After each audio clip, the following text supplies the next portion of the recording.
Uh, we're about to fly. I've got uh, to talk and have fellowship with Eagle Joy Bacod of Coronadal City. Joanna Marie kasi talaga ang pangalan niya.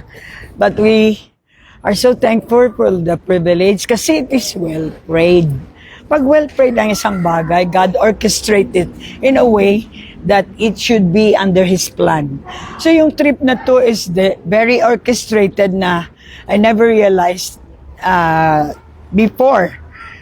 Maybe 1 week before hindi ko pa rin inaisip na makarating ako rito for such a mission like this. And I just found out myself na matagal na pala itong nakaplano. God's God of surprise. Now, what I am doing here is to promote the ministry that God has given us. We need to promote ourselves. We need to get out from the dark. Para sa mga hindi nagpa-identify, alam niyo bang mangyayari sa inyo? Bugos kayo. Kaya nga, people will not identify you as with Christ. Yung vision natin is to know Christ and be like Him. And God is giving us an example. Eagle Joy Bacod has been all the way. Nakita naman natin and she's going again to another nation. Early this 2026, siguro abutin na ng almost 20 nations. So yung iba na kasabay niya, dahil hindi po tayo totoong nagpa-mentor, our journey spiritually is hindi siya visible. Visible siya kapag totoo ang pag-obey mo. Deuteronomy 28, sabi niya doon, if you fully obey my command, if you only fully obey my command, then I will bless you. Alam niyo ba, yung blessing ay hindi ordinary na word. Ang blessing is bringing heaven here on this planet Earth. And I am, as a mentor, one of the recipient sa mga channels ng Lord. At maraming salamat. Look at this very expensive hotel to. Lagi ako dito. Maraming memories kami dito ng aking mentee. You know, kapag nag-mentor ka, 100, mabuti na may 1 o 2 na produkto. Ba't babawi ang Lord doon? Kasi nga, yun yung magiging lagusan or channel ng kanyang promise. Now, I enjoy the promise of God. Not only now, ilang years na, although talagang masabi mong very, very hard to mentor somebody, bringing them out from the darkness and bring them to the marvelous light. Isa ito si Joy na masabi ko na nakikita ko sa kanya yung salita ng Diyos. Seldom kaming mag-usap, but nandun na yung spiritual dimension namin na we talk to each other spiritually through prayers in faith. And yung pakunti-kunti na lang yung check ko sa kanya.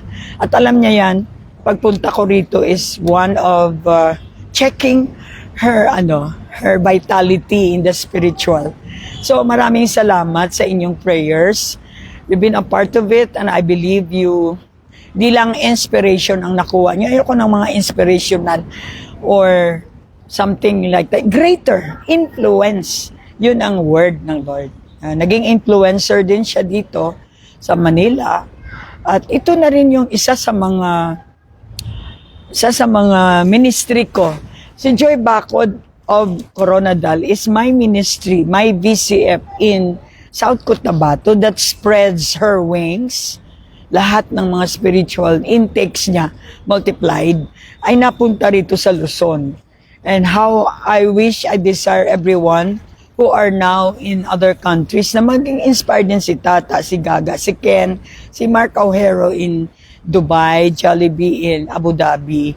Lahat jet in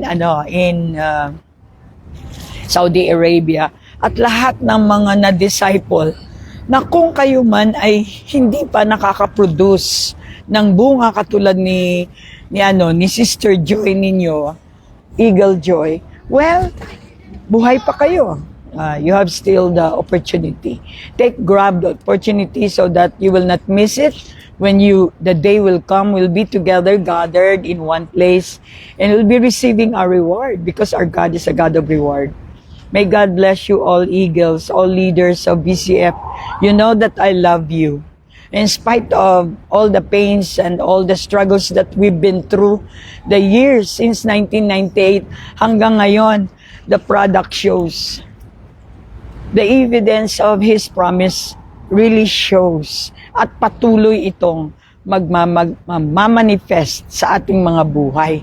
May you continue to keep the faith no matter what happens. Be identified. Do not be, yung parang hap-hap. Kasi dalawa yan, insect yan.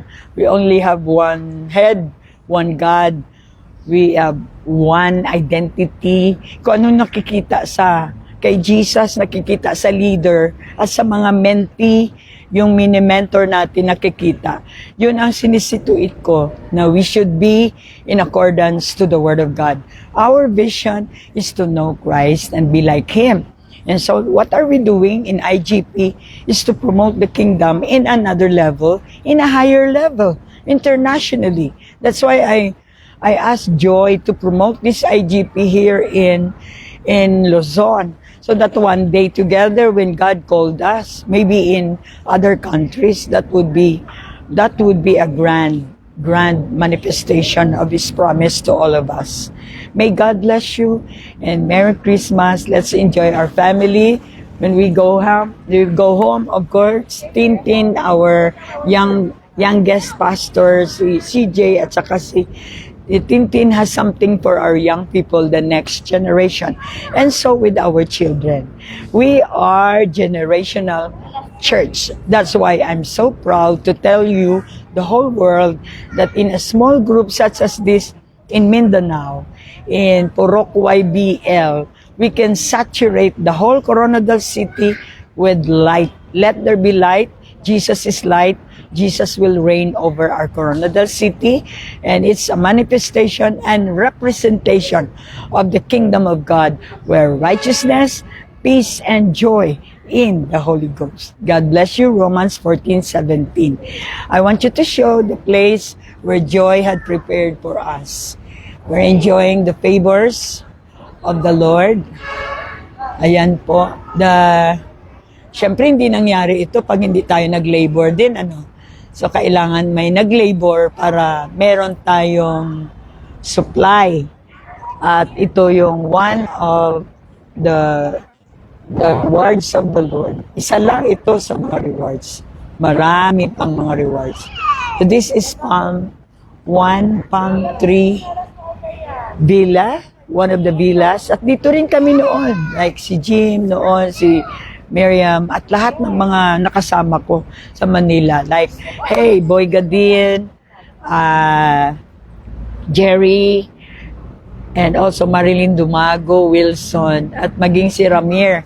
At lahat ng mga BCF naging part ni Pastora Marlene sa Seoul, Korea, until dito sa Luzon, hanggang sa ibang parts ng mundo.